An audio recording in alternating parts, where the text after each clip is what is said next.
आप सभी को नमस्कार। आप सुन रहे हैं फागुनवाणी और मैं हूं आरपी कांडपाल। श्राद्ध पक्ष पर विशेष ये कहानी लिखी है राजीव पांडे जी द्वारा, जो कि दैनिक हिंदुस्तान के संपादक हैं। ये कहानी है पहाड़ के एक ऐसे गांव की, ऐसे जनपद की जिसका नाम अक्सर आपने सुना ही होगा। तो चलिए कहानी शुरू करते हैं।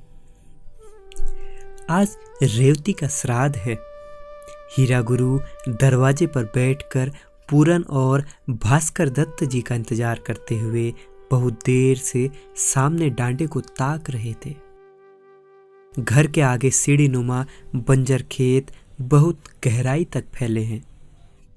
डांडे को देखकर जब गुरु थक जाते हैं तो खेतों की गहराई में खो जाते हैं। इन खेतों के बीच ही वो नौला था जहां का पानी पीकर गुरु की रीढ़ आज 75 साल की उम्र में भी सीधी थी। अचानक गुरु की आंखें नौले की तरफ जाने वाले रास्ते पर चलने लगी। कभी बिल्कुल साफ रहने वाले रास्ते को घास ने ऐसे घेरा था जैसे किसी खूबसूरत चेहरे पर तितर बितर दाढ़ी जम गई हो।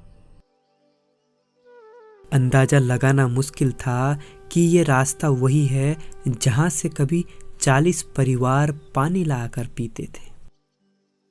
एक पल को उन्हें उस रास्ते से फौला लेकर आती रेवती दिखाई दी। दूसरे पल भ्रम टूट गया और वो याद करने लगे करीब 20 साल पहले का वह दिन जब रेवाधार जी का परिवार गांव छोड़कर मेरठ चला गया था। तब गुरु को एहसास भी नहीं था कि एक दिन वे इस गांव में अकेले ही रह जाएंगे। उन्होंने कभी सोचा नहीं था कि वह खेत बंजर हो जाएंगे जिन्हें अपनी संतान की तरह वो संवार कर रखे थे। उनकी कल्पनाओं में नहीं था कि जिन आंगनों में देर रात तक बच्चे अड्डू पिड्डू खेलते थे, वहां एक दिन बात करने को तक दूसरा इंसान नहीं दिखाई देगा। गाय भैंस से भरे रहने वाले गोठों में केवल चूहों की आवाजें सुनाई देंगी। गुरु चाहते तो खुद भी बाजार जाकर बच सकते थे, लेकिन उन्होंने ऐसा कभी नहीं सोचा। गांव छोड़कर महानगरों में बड़े घरों में रह रहे लोग गुरु को बेवकूफ मानते हैं। कहते हैं हीरा गुरु खुद तो बर्बाद ही ठहरे, रेवती को भी जंगल में रखकर मार डाला। बिरती से उतना पैसा कमाया, लेकिन पिथौरागढ़ में घर बनाकर न बेटे को पढ़ा सके और न अंतिम समय में घरवाली का सही से इलाज करा सके। गुरु का बेटा पूरन गांव के ही प्राइमरी में पढ़ा ठहरा। औरों ने तो पिथौरागढ़ में घर किराए पर लेकर बीर सिवा सौरवेली में बच्चे पढ़ाए। गुरु पहले से कहने वाले हुए, ढंग का होगा तो यहीं से निकलेगा, नहीं तो अपने आप रहेगा। लेकिन मैं यहां से कहीं नहीं जा सकता। उनके तो प्राण बसे ठहरे इस गांव गधेरे में। और डांडे काने में लोग भले ही कुछ भी कहें, लेकिन गुरु ने कभी अपनी घरवाली पर गांव में रहने का दबाव नहीं बनाया। वे तो कहते थे तुझे पूरन के साथ पिथौरागढ़ जाना है तो जा, लेकिन रेवती गुरु को छोड़कर नहीं जा सकी। पूरन पिथौरागढ़ के पास ही सरकारी स्कूल में शिक्षक है।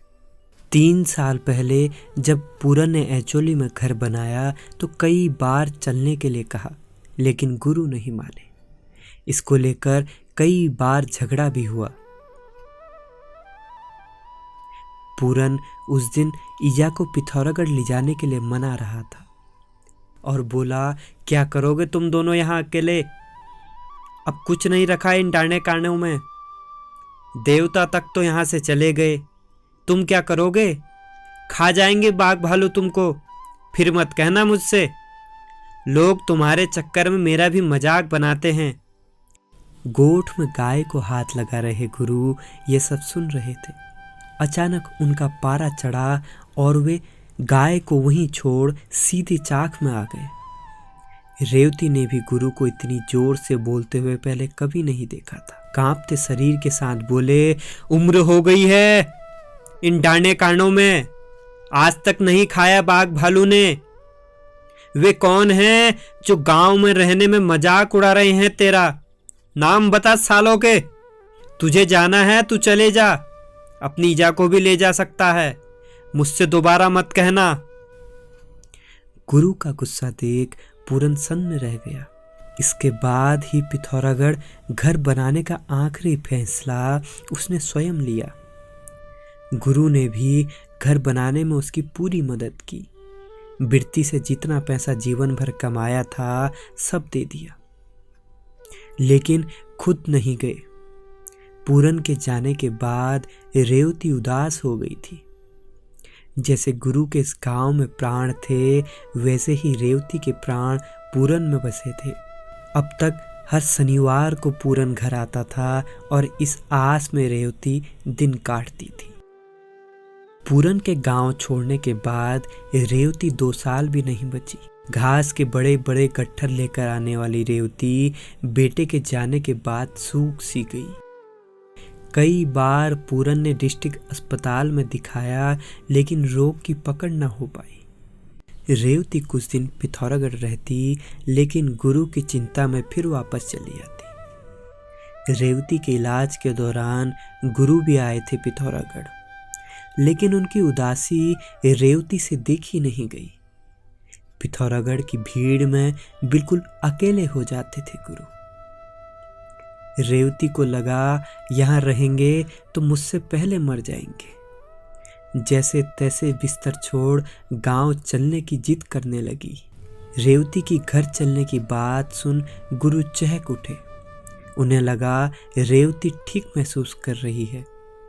पिथौरागढ़ से घर आए 3 दिन भी नहीं हुए थे कि रेवती ने फिर से बिस्तर पकड़ लिया था। गुरु ने फोन कर पूरन को बताया कि तेरी ईजा फिर बीमार हो गई है। रविवार होने के कारण उस दिन पूरन नहीं आया। सोमवार को ईजा को सीधे हल्द्वानी सुशीला तिवारी लेकर जाने की बात कही। गुरु ने रेवती का सारा सामान रात को ही पैक कर दिया था। इसके बाद मूली का थेचुआ बनाया, लेकिन रेवती ने एक घास भी नहीं खाया। गुरु ने भदेली में दूध गर्म किया, रेवती वह भी नहीं पी पाई। बोली, अब तुम सो जाओ, सुबह से लगातार काम करके थक गए होंगे। इसके बाद दोनों सो गए। हमेशा की तरह गुरु सुबह 4 बजे उठ गए। उन्होंने गैस जलाकर चाय बनाई। चाय पीकर गोठ चले गए। गोठ का काम निपटाकर दूसरी चाय बनाने और रेवती को उठाने के लिए उसके पास आए। रेवती के सिरहाने पर चाय रखी और रेवती को आवाज दी, लेकिन रेवती ने कोई जवाब नहीं दिया। गुरु ने सोचा कि रेवती थकी हुई होगी, इसलिए कुछ देर और सो जाने देता हूं।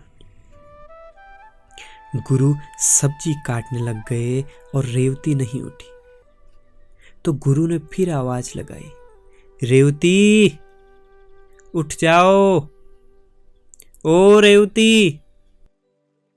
लेकिन रेवती फिर भी कुछ ना बोली। जैसे चुपचाप उसने गुरु के साथ जिंदगी काटी, वैसे ही चुपचाप चली गई थी इस संसार को छोड़कर। गुरु रेवती के सिर पर हाथ रखकर उसके सिराने पर ही बैठ गए। गायों ने गोठ से अड़कना शुरू कर दिया, लेकिन गुरु को कुछ सुनाई नहीं दिया। बाहर से पूरन आवाज दे रहा था, लेकिन गुरु को आवाज भी नहीं सुनाई दी। इसके बाद पूरन ईजा ईजा कहता हुआ अंदर आया तो एकदम से फपक पड़ा, लेकिन गुरु चुप बैठे रहे।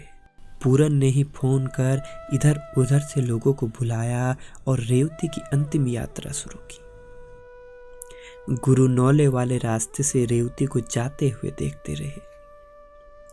उस दिन देर शाम तक सीढ़ियों में बैठे रहे। बीच बीच में अंदर जाकर रेवती के कपड़े संभालते और फिर बाहर आकर रास्ते को देखने लगते। आज कई दिनों बाद गांव में 10 लोग इकट्ठा हुए थे और दिन गांव में बोलने के लिए लोग नहीं होते थे और आज लोग थे तो गुरु का किसी से बात करने का मन नहीं था। पूरन ने आवाज दी, बाबू भास्कर गुरु आ गए हैं, श्राद्ध की तैयारी पूरी कर ली होगी। आज करीब 6 महीने बाद गुरु ने किसी इंसान से आमने सामने बात की थी। आप सुन रहे थे आरपी कांडपाल की आवाज में राजीव पांडे जी द्वारा लिखित ये कहानी। अगर आपको ये कहानी पसंद आई हो तो लाइक करें, अगर आपको ये कहानी पसंद ना आई हो तो डिसलाइक करें और अपने कीमती सुझाव हमें कमेंट बॉक्स में ज़रूर दीजिएगा। मुझे दीजिए इजाज़त, मिलते हैं एक नई कहानी के साथ, तब तक के लिए नमस्कार।